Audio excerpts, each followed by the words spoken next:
Are you ready for your hypothetical survival scenario?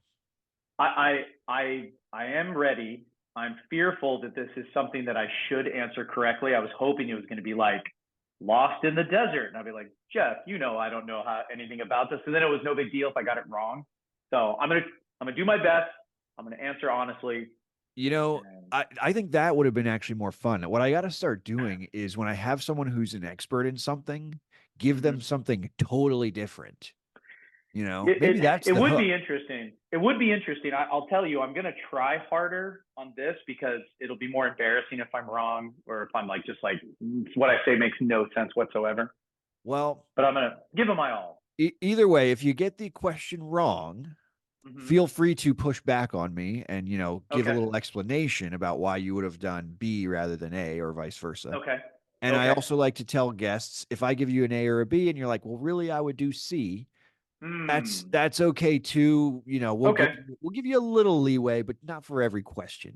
But I'm gonna try to stay on track as best I'm gonna try to choose the best of the two you give me, unless and then maybe what I yeah, might have done differently. Okay. yeah. We'll try to And try for to the not bunny audience, trail.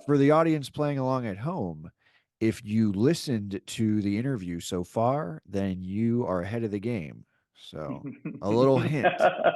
Ah, All wonderful. right. So All here we right, go. I'm ready. Here is your scenario. You are a seasoned SWAT team negotiator called to defuse a tense hostage situation in a suburban neighborhood. A man has taken two hostages in their home and tied them up, barricading himself inside. First question: do you A, gather intel on the hostage taker and hostages to better understand their backgrounds and motivations? Or B, immediately establish communication with the hostage taker to assess the situation and begin negotiations? This is a really well worded scenario. I'm Thank you. already impressed, Jeff. I fancy Um, myself a writer. you've clearly done your homework and your research, and I'm very proud. Thank you. Uh, I would absolutely A. Um, I would. Intel is always first. The only time I'm going to skip Intel and go to an immediate entry is when we have no choice and there is, a risk of great bodily injury or death right now, and we have very convincing evidence of that. Otherwise, we want to know what we're getting involved in before we make entries. A. Fantastic. A is correct. Yes. Uh, Let's you end it right know, there. you're doing so far so good. So far, you're at 100%. Fantastic. So you choose to gather intel on the hostage taker and hostages, analyzing their backgrounds, relationships, and potential triggers. Armed with this information, you are better prepared to approach the negotiation strategically. Next question: do you A, control information by tracking down the girlfriend of the hostage taker and having law enforcement confiscate her cell phone to prevent communication? Or B, focus solely on establishing rapport with the hostage taker without considering external factors? So again, A, you need to control the information that that person receives. So it's something that gets overlooked, and from a civilian perspective, it makes sense. And we've talked about this earlier of like, oh, if he wants to talk to the wife, just let him talk to the ex or whatever it is. I don't want the hostage taker to know what I know unless it is advantageous to me, and I don't want him to know what I don't know unless it's advantageous to me. So and I may not have much information, so it's all very, very valuable. So I would absolutely quarantine that female because I need to have direct communication with her. I don't want her calling in and talking to him and saying something that is contrary to what I've told her. If I have to bluff or I have to ruse, and I also don't know that maybe she doesn't like her parents. Maybe she doesn't like the hostages that have been taken. Maybe she's on drugs. Maybe she's mentally ill. There's all these things I don't know. So I want to control the communication with the hostage taker, and I don't want outside sources to be able to interfere until I'm ready for that. A. Fantastic. A is correct. Yes. You are on a roll, sir. Yes.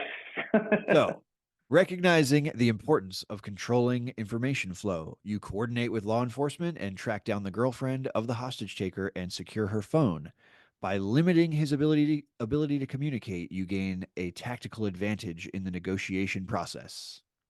Next, do you A, utilize psychological tactics during negotiations, such as appealing to the hostage taker's empathy and rationality to encourage him to surrender peacefully, or B, resort to aggressive tactics to pressure the hostage taker into compliance, disregarding the potential escalation of the situation?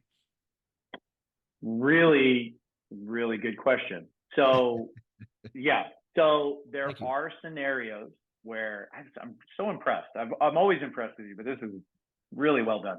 Thank you, sir. So there are there are scenarios where B would be the right answer, Mhm.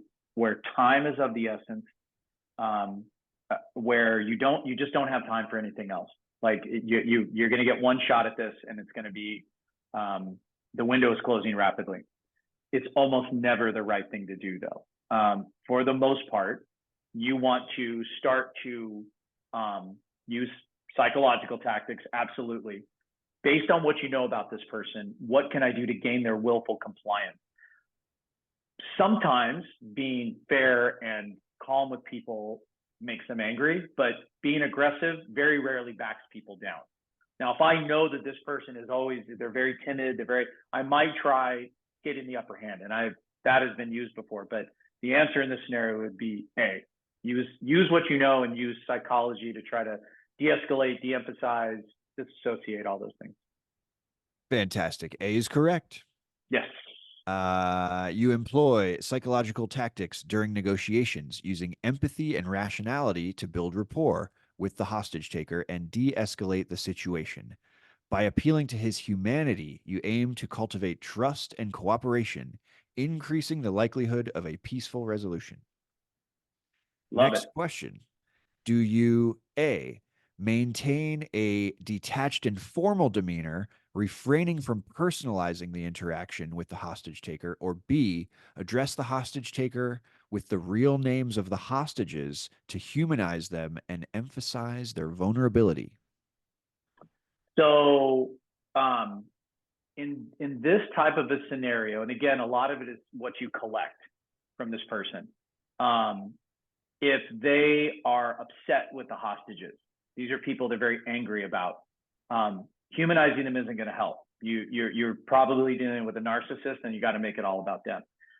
In a situation like this, where you know that his motivation is control and to gain access or authority over somebody else, I do think that B is the better answer to say, these are real people, these are older people, whatever it is that you can do to, make the consequence real for them, because then maybe they're less likely. Sometimes they just get caught up in it. And you're like, hey, this is a real person. You want to use their name. So I would go with B in that scenario. Fantastic. B, you address the hostage taker using the real names of the hostages, humanizing them, and fostering empathy. By acknowledging their individuality, you aim to evoke a sense of responsibility and accountability Mm-hmm. in the hostage taker, increasing the Absolutely. chances of a positive outcome. Mm-hmm. Next, do you A, continue to rely solely on persuasion and negotiation tactics, avoiding direct confrontation or ultimatums, or B, transition from asking to telling the hostage taker what to do when negotiations stall, asserting control and setting clear boundaries? Um, I think that in this particular situation, so you have to know when you're not, you have to know when something's not working. So you talk about experience in this particular thing. I mean, I guess it's in anything. If you're a director, you have to know when, like, okay, this scene isn't working. I have to change something. Um, that is the hallmark of a very good seasoned negotiator, is that they know that the tactic that I'm employing is not working. I need to shift, or I just need to work harder at it. I need to go a different angle. Um, in a situation like this where time is so critical, um, I think that I would go with B and start to make the reality of the situation more real. This is, if these people die, that's very different than just punching somebody. Like kidnapping somebody, tying somebody to a chair and punching them is different than them dying. If they die, the consequences are going to get worse for you. You know, if you want a chance that you say you want to talk to your wife so that you can talk to your kid, you need to be there for your kid. And you're going to be doing the rest of your life in Pelican Bay if one of these people dies. So let's start making some, because I don't want him to feel in control of the situation. I want him to know that there are boundaries and consequences. So I would go with B at this point. Fantastic. B. As negotiations stall, you transition from asking to telling the hostage taker what to do, asserting authority and setting clear boundaries. By establishing firm directives, you aim to regain control of the situation and compel compliance from the hostage taker. Next, do you A, explore potential compromises and concessions to facilitate a peaceful resolution, identifying mutually beneficial outcomes for both parties, or B, maintain a rigid stance and refuse to negotiate, escalating tension and increasing the likelihood of violence? So A. So I would I'm going to make him eliminate options. So I'm going to keep trying to problem solve as long as that tactic is as long as I have time to do it. I'm going to figure out the why. Why have you done what you've done? Is it, do you want to talk to your wife, or you want to have influence over your child? You worry that she's going to marry somebody else and that person's going to raise your kid? If I can get to the why, then I can start looking for a compromise. One of the things that I think is really important is to try to figure out how can they get away with this thinking that they won? Because that's the best. I had a training officer a long time ago that said the best arrest that you're going to make is the one where you arrest somebody and they think it's a good idea that they go to jail and they thank you. So I would absolutely start looking for mutual. I would start looking for concessions on his part, not giving any on my part. I'm not going to give up anything that's valuable to me, but I will tell him, okay, if you want to talk to your wife, if that's what this is about, then why don't you come out here, you know, and you can sit and talk to her before you go to jail. Like, you got to go to jail. Like, there's no way this doesn't end with you going to jail, but you're going to be out. You'll be able to bail out. What if I promise you that you have that phone as soon as you're done? You know, what if I, you know, sometimes concessions are small, like, hey, the cops are too close, back them up a little bit. Okay, so if you release a hostage, I'll turn off some of the lights, or I'll do that. So you do look for compromises, because if you, it's great, because every inch I take, I'm never giving it back. Whether it's a physical inch or a mental inch, I'm never giving it back. The other thing that's really good is if he says no, then you know you don't have any hooks in this person. If you are coming up with all these other solutions and it's no, it's my way or the highway, you have to change your tactic. And that's when things might need to get a little more pointed. Like, hey, I'm giving ideas and you're not willing to bend. So how is this supposed to end? You know what I mean? Like, starting to make the reality of their situation more real. Mm-hmm. So was that B? Which one was the give concessions, not rigid? The other one. That was A. I choose A. You got it. All right. 2 more questions, and so far you are at 100%. So you explore. I haven't lost my touch. Yeah, exactly. You got it. You could go back right into SWAT work. Let's go. Plug right back in. Maybe you get to flashbang someone. maybe I get flashbang. Maybe I flashbang somebody else. Mutual flashbang. You could blow up a car with a flashbang. Maybe I light a car on fire. I'm close to retirement. Who cares? Yeah, you're close. So fantastic. You explore potential compromises and concessions, seeking common ground and mutually beneficial outcomes. By demonstrating flexibility and willingness to accommodate the hostage taker's demand, you foster goodwill and pave the way for a peaceful resolution. Second to last question. You got 2 more left. Next, do you A, employ psychological tactics to undermine the hostage taker's confidence and manipulate his emotions, exploiting his vulnerabilities to facilitate surrender, or B, maintain a respectful and professional demeanor, refraining from provocative or antagonistic behavior? Again, a lot of these are like what I think is working and what I don't think is working. I do think there comes a point, and since this is near the end of the scenario, when you're trying compromise, when you're trying de-escalation, you tried all these things and they aren't working. I think there does come a time where you need to make them start to doubt themselves. And I would say, rather than just keeping it light and professional, in a situation like this, I don't have as much time to play this out for hours. So I will probably need to start making him doubt that this has gone the way that he thought it was going to go. Because of course, they've all got some plan, right? I'm going to come in here, I'm going to do this, and I'm going to get what I want. When I start showing them tangible proof, this did not go, you didn't plan this well, and therefore it is not going to end the way you want it to end. And I'll give you an example is, there are times where people are jumpers on a bridge, and I will tell them, what is your goal? Well, I don't want to live anymore. So you're going to jump off of here and kill yourself. Yes. What if you don't die? Like, look at this distance. If you're going to get horribly injured, this is not going to kill you. So if that's what you want to do, that's a story for another day. But today, you jump off this overpass and you're just going to be hideously in pain for a long, long time. And that's not what you want. So you have to start undercutting their plan. So I would say, at this point, I'm going to start trying to chip away this confidence that he's in control and that this is going to go the way he wants it to go. Fantastic. See, you took the hint that we were close to the end, and so you got that one right. You have to pick up on the context clues that are not necessarily in the lines, but in between the lines. I'm getting the context and the color. Exactly. So there's a lot going on here. There's a lot going on, and you're not missing a thing. So congratulations to you. You are close to surviving the pod. So, as you should be. Last question. Here we go. Do you A, leverage the hostage taker's ego and provoke him to face you at the window, challenging his masculinity and daring him to face you, or B, maintain a patient and empathetic approach, prioritizing the safety and well-being of the hostages above all else? So if I think I have time, it would be B, if I think I have time. That is going to be based on information that we have. And if all we have is a little bit of information, that's all of our information. And so we can't say, well, yeah, but we don't know. We can't worry about what we don't know. We have to say, all we do know is this. So when you have somebody that is, and as this scenario has gone, very rigid, not giving up any concessions, there's not any mobility in what they're doing.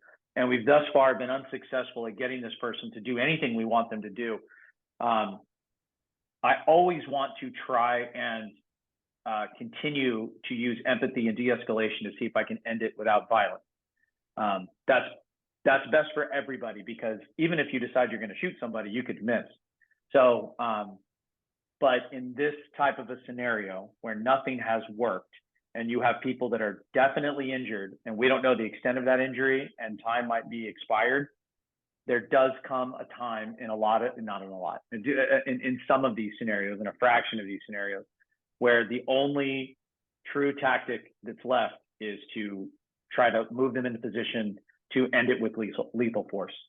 So in this scenario, I would go with A and try to move him, use what I know, which is he's egotistical, and try to get him to challenge me, to come out, to prove himself right, and put him in a position where we can use lethal force. A.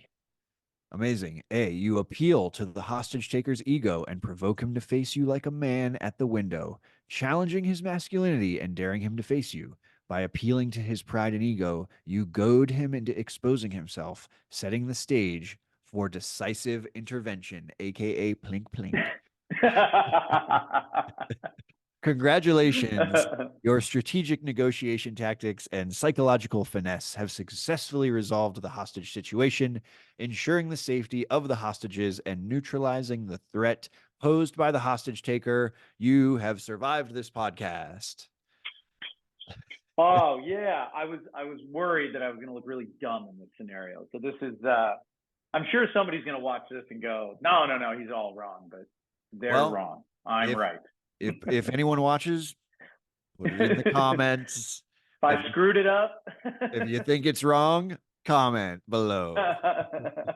And back drop it us a up. Don't just say he's comment. wrong. Yeah, Smash that exactly. like button. Yeah, smash that like button, subscribe, comment, 5-star review, all that There you good go. shit. It all helps.